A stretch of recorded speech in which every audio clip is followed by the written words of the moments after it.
What's going on, guys? My name is Tefty Teft. Welcome to episode number 22 of Tower Talk. We've got Blue Westlow here, and finally we got Versus the Stream back. Hi, Ro. Welcome back, Versus. Hi, Ro. Everything is good. Yeah. You know, it's Sunday, or Overwatch is amazing. And Iron Banner's not. Nope, not at all. Iron Banner's Complete laggy. opposites. Yep. Iron Banner's definitely laggy. Yeah, some guy was legit teleporting. Like, he would, like, one guy would be in front of me, I'd shoot, and The he'd gobbler. just disappear, and The then he's gobbler of behind me. bullets. He kills me. It was like some horror movie. And then, like, this hammer titan was throwing up hammers. Like, he wouldn't even throw his hammers. He just spitting them out of his mouth. Like, that's how much he was lagging. Yeah? That was it? Our intolerance for it has just gone down so much, especially when Bungie has shown us what the game feels like with connection-based matchmaking, and then they randomly just turn around and say, we'll take that back. I think the dirty secret is that it's not skill-based matchmaking. It's just that we have a much smaller pool of people to pick from when we play Destiny now. I used to think that. Unfortunately, at 12 midnight, there might only be people from the UK playing, and your best connection is going to legit be with someone playing in the UK, so... Well, last night I was playing Control, and it was late. And the matchmaking time was taking a long time, and then suddenly we were getting some people who were like brand new, and that was funny, you know, because I had desalinate from Trials, so I played just regular Control, and yeah, the matchmaking times do fluctuate for sure with the population. I don't really know if, I don't know if I necessarily believe that the population is so tapped out though during regular hours that they can't get good connections. I think they still have stringent rules for skill-based matchmaking that they're not letting up on. I could probably go back to Killzone Shadowfall. Came out like 2 years ago. I could probably still get a game with perfect connection, so... Well, it's, you know, the netcode is a little rough in Destiny. I mean, no other game have I experienced with such crazy amount of trading and just teleporting. Like, it doesn't happen in other multiplayer games. In case anybody's wondering exactly what it is, what's hosted is the information that we are as characters. So that's hosted, but when you're in an actual game, it's peer-to-peer hosting. And apparently Go ahead. Supposedly host changes every 20 seconds. What? How does that even work? Yeah.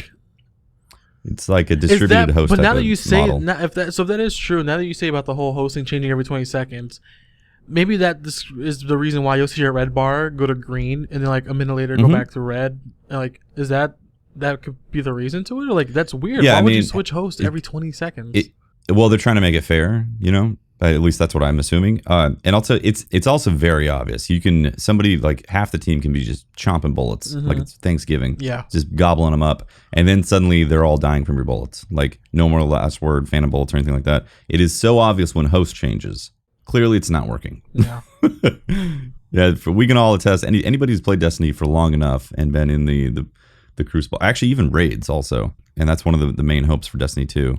Is they rework the engine, rework the model. They have netcode, to. so There's no way they're gonna release a game in 2017 working like this. I would be so disappointed. Did you guys get any good drops from the hour or two? I've gotten a really good roll for a sidearm. Like, you know, it's really nice. Every time I get a kill, the gun becomes stronger and my reload's faster, so that's pretty nice. Nice. Other than that, I've just been like, anything's good at this point since I'm doing a lot of catching up on PS4. So whatever is higher level, I'm infusing and stuff. So the only thing good about Iron Banner recently is the fact that drops after the April update, drops are actually good when it comes to leveling up. Yes, But yeah, right. other than that, you know, nothing new, nothing really like exciting or crazy. I didn't have an Iron Wreath yet, so I was happy about getting some of those. Haven't really got a God roll or anything like that, so it'd be nice if I did get one, but I'm not sure how much more Iron Banner I'm going to be playing. Yeah, I was just saying, how much can you really play before you get it? I still need my Iron Banner ship, and it's like when I play stuff like this, it's like, do I really need the ship on PlayStation? Yeah. Do I really need to do this? Plus, every match goes to like 18 and 20 or 19 and 20, or sometimes it's like within 100 points. That's not like Control. Control just takes too long for me. I just like to get in and out. So that's why I like Clash. Even with its problems, I prefer Clash. Yeah. But Control just takes too long. Yeah, I like Clash a lot, honestly. I still hate Rift. Control is okay, but honestly, when was our last Clash? Like 2 months ago? No, it was the last one. It was the last one. Yeah, so basically 2 months ago. I liked Clash. Either I get people who don't play Control and just go for like the shotgun warrioring, which is nice, or play like they're playing play Clash, like they're playing Clash. or I get the people who do not go for points at all and are totally fine just murdering the team, even though we have 0 points captured. Oh man, yeah. They control all zones. Awesome. That's when you know you're like, how is it? Oh, I see what's going on. It's never good joining a match and the first thing you hear is brah, brah, brah, Right? brah. It's like somebody left this match for a reason. Don't put me into it. Do you think they should ever implement a rule like that? Like if it's like, I know they do mercy for points. Do you think they ever do it to where it's like, yo, it's 2 versus 6 mercy rule? They should. They actually, okay, they need to step up the mercy, honestly. Like if too many people quit, like if say too many people quit from one team, it's like, all right, this match is obviously weird, mercy. Yeah. They need to have a survey after each match where you just hit, A, B, X, Y, so you can rate the quality. That'd be cool too. Yeah, rate the quality of the match. Be like, that was extremely laggy. I'm going to hit Y. And they could probably triangle. maybe the match goes to like a server or something, and they can check on connections during that match or something. I know Overwatch does that, but I don't know what it does in Overwatch. Like Overwatch lets you put a minus or a plus after a match. But that'd be cool for Destiny to implement, or multiplayer games in general to implement a feature where you can review that match by a simple button press, like from options. In Destiny, it's just kind of, all right, use the report feature. Report other people as laggy. Report, it's very basic. And in other games, you have a much bigger pool of things to pick from. I've never put cheating on there. If I don't want to get matched up against somebody again, if you go unfriendly and unhelpful, then they're less likely to match you up against that person. Oh, so instead of doing bad connection, should I do bad connection and unfriendly? Yeah, exactly. If you want to do that. Yeah, I wish it worked that way because I still get lagged out all the time. I'm gonna start if I go against good people, they're really fucking good, unfriendly. We're not going against each other ever. Unfriendly, unhelpful. Please do not match me up against these people. Well, I mean, supposedly that's how it works. This is what I've heard.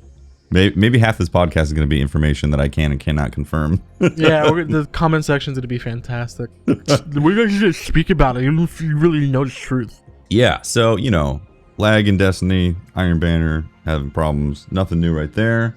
You guys play any trials? All in all, the game mode itself is really fun, especially when you don't take it serious and you're just going in there to go against good players or just to have fun. That's true. It's cool. It's all about the mindset you go in there with. Yeah. Especially when you try to help others. I get disappointed in myself sometimes when I'm helping others, and say if we lose a game, I'm not sad or upset with the people on my team. I'm upset with myself that I couldn't play better and help those people who don't usually get that far in trials not win. You know what I mean? For sure. So it all depends on the reason of playing, I guess. But other than that, it's really fun. It's hard to be surprised in trials anymore for me. That's true. I understand. I try to understand why everything's not perfect yet. It's such a big and ambitious game compared to a simple matchmaking, pick a game mode, boom. You know what I mean? I don't know how to explain it, but I hope that's understandable to some extent. I think it's very unique in its ambition for sure, and what they're trying to go for, and that Destiny's basically trying to be everything in one game. But they're trying to be a few things. I'm just very, very, very pooped out on Crucible. Dude, I took a solid 2 months away from it. And I feel better. I mean, after last night and getting super salty over just regular Crucible, I was like, it hurt for sure. It made me go, ugh. But I still think about there's no other game that gives you the experience that you get in Destiny for better or worse. That's the thing. That's why people keep coming back to it. Keep coming back to the raids and also the Crucible. The major problem is that those problems that exist are very detrimental to people who play it for a long time. Because if you just picked up the game and started playing the Crucible for a couple months, you're probably not going to be complaining about it like we do. But when you've been a year, 2 years at it, it starts to be the surface all the time. The problems. You can see the lag, all that. The other thing too, Overwatch. I was playing with somebody from Australia and New Zealand. Dark Sword, who's in New Zealand. Red Glitch was in Australia, and the people in the States. And there was no connection problem because obviously dedicated servers. But also the way that they work the netcode, it doesn't have the same problems, So sometimes people are saying, well, it's just pure latency that is the issue, and Destiny can't be fixed because of the internet. Well, that's not true if you're presenting that argument, because Overwatch clearly shows that you can have those connections and it's going to work in the game. Here's the damage referee. Oh wait, he doesn't exist. Yeah, like where did he go? He was like, you know what? Fuck this game. I don't get paid enough. I'm gonna go back to like 2K. Man. He did he ever exist though? Like This is what happened. They gave a random guardian a fucking whistle and was like, hey, be a referee for a little bit. He was like, oh, okay. Ref this match. Okay. Okay. Okay. Oh my god. Yeah. Are you guys looking forward to E3?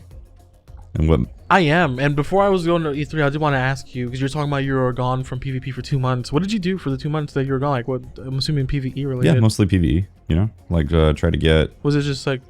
Let's see. I mean, I did play a little bit of Trials here and there, just because every now and then I dip my toes into it. But for the most part, I was just like, no, thank you. The connections piss me off too much, and you know, I know that's my problem. You know, like I could definitely approach it with not being pissed off at the connections. Like I totally get that.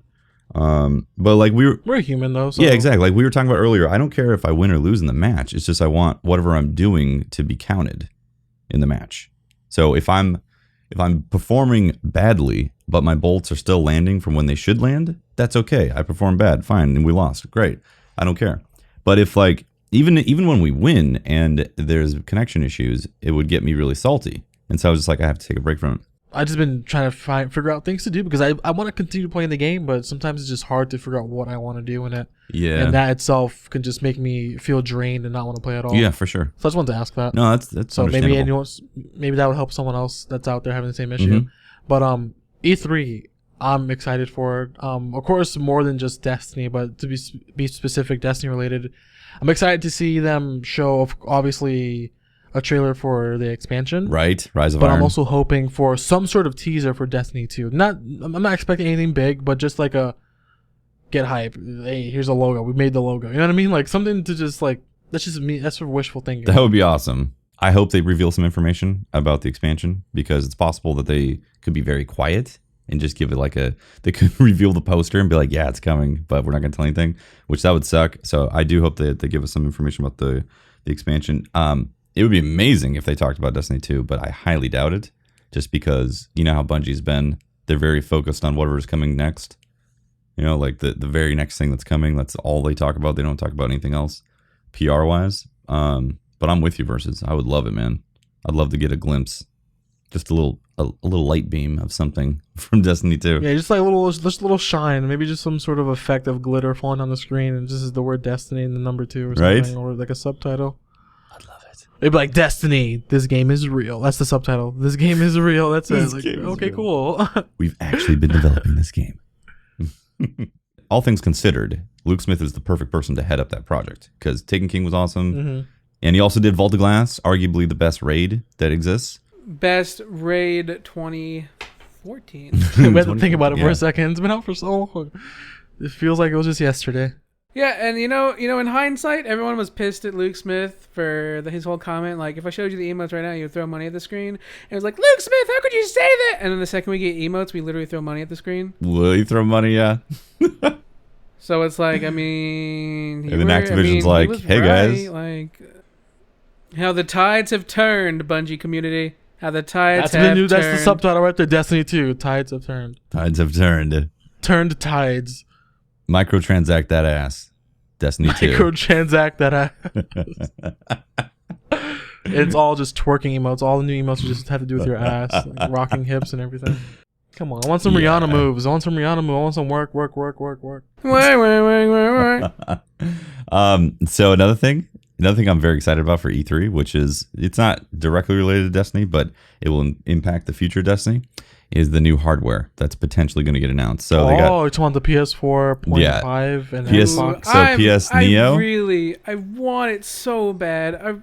If we do get a PS4.5, then like that's almost guaranteed. It makes sense. Destiny 2 in 60 FPS. Dude, it makes right? sense because like the thing is, in a day like this where hardware and technology is constantly changing, it's I can see it in both ways. It can be difficult because you can have a Wii U situation on your hands where people are like, what the hell is the difference? Why does this one cost more than that? I could just get the cheaper one. You know, people who are uneducated about it, like parents, general consumers. But it's exciting for people like us who know what it means and developers who know what that can do for their game. For example, Destiny 2 possibly being 60 FPS, 1080p, a bigger game in all aspects. And then with the whole Xbox, supposedly the Xbox, 1.5 kind of thing, was supposed to be the same time, but now there's a new rumor saying that it's a slim version this year and then like a newer hardware version next year for Xbox. So I wonder how that would affect Destiny 2, knowing that the PS 4.5 is out, but the Xbox One still doesn't have an upgraded hardware version. Like, do they have to like sacrifice to make them both even, or is this going to be, are they going to be going through that contract thing? Because there's some sort of law in place where both consoles their games can't be too different from each other, or the company won't sell them. So it's not a law. I don't know what to call it. I don't know like the actual term for it. Like so for example, agreement? Yeah, some sort of agreement where if Microsoft doesn't get the same game as Sony or vice versa, they have the rights to not sell that game on their platform. So I see. I wonder if they'd have to sacrifice for Destiny 2, or if they would just say fuck it. You know, like Sony's have another. I think they're going to look at it as like, okay, here's the ultra graphic version of Destiny, and the PlayStation Neo, supposedly what it's going to be called, can support it. And then the Xbox Scorpio is coming down the line, so eventually they'll drop an update where the Scorpio can have those graphics enhancements. But for the time being, it's just going to be normal graphics if they don't have the Scorpio out when Destiny 2 comes out. I think it's going to be released, though, because there's also rumors that because Sony is accelerating this and may or may not release it this year, if they do release it this year, I think Microsoft is actually going to try to push the Scorpio earlier. So there's going to be a slim one that is supposedly cheaper. I don't expect that, because the rumors also go along with the reason why Sony's doing this, not only for the developers, but because of VR. Because VR requires a lot of power, and they want to push this out as an option for people who are getting VR so they can get the best out of it and stuff like that. Right, but so Microsoft is also talking with what's the leader right now? Or Oculus Rift? Yeah, they're talking with Oculus Rift, I believe, to support for Xbox. Yeah, that's already confirmed. They're already going for Xbox. Like that's super confirmed, which is totally exciting. Yeah. Also, I just want to point out that this is a rumor as well, but it's a respected source. The Neo is going to be 2.25 times more powerful than a PS4. That's the PS 4.5, and then the Scorpio supposedly is going to be roughly 3 times as powerful as a base PS4. That's I heard about that too. I heard about that. The new Xbox is supposed to be really, really powerful, which makes sense. Microsoft wants to be like, we're tired of being made fun of for being weaker and all that shit. So let's show them what we can do as a hardware company. Yeah. So, but either way, that is fantastic news for gaming, because everyone. Yeah, that means that the developers can put more bells and whistles and more graphics and all that, and make things 60 FPS and 1080p.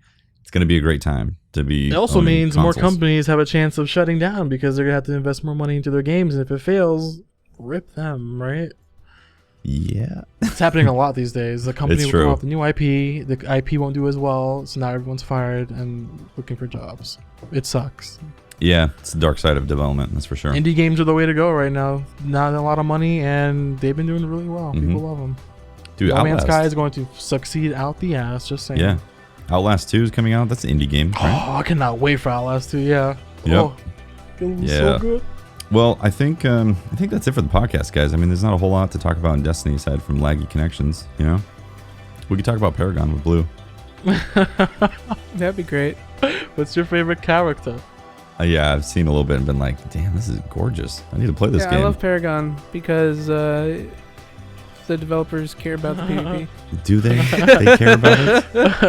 They actually care about their community and the way they Anyways, play before it? we start going too hard on other games, Burn. I mean, but like the second new DLC comes out for it, I'm gonna totally ditch everything and go back to Destiny. Yeah, totally.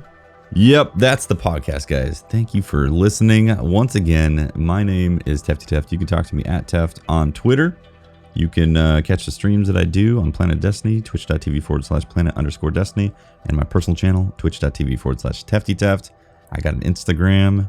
I got a YouTube with Let's Plays on there. You know, all that crap. And you can check Blue Westlow out at twitch.tv/Blue Westlow. And if you guys want to check out the YouTube videos he is currently editing but not released yet for over a month, you can check him out at youtube.com/Blue Westlow and talk to him on Twitter at the Blue Westlow. And you can find me versus the stream, twitch.tv/versus the stream. Catch me on Twitter at versus the stream, where I post lots of memes and cute pictures of me hanging out with my girlfriend.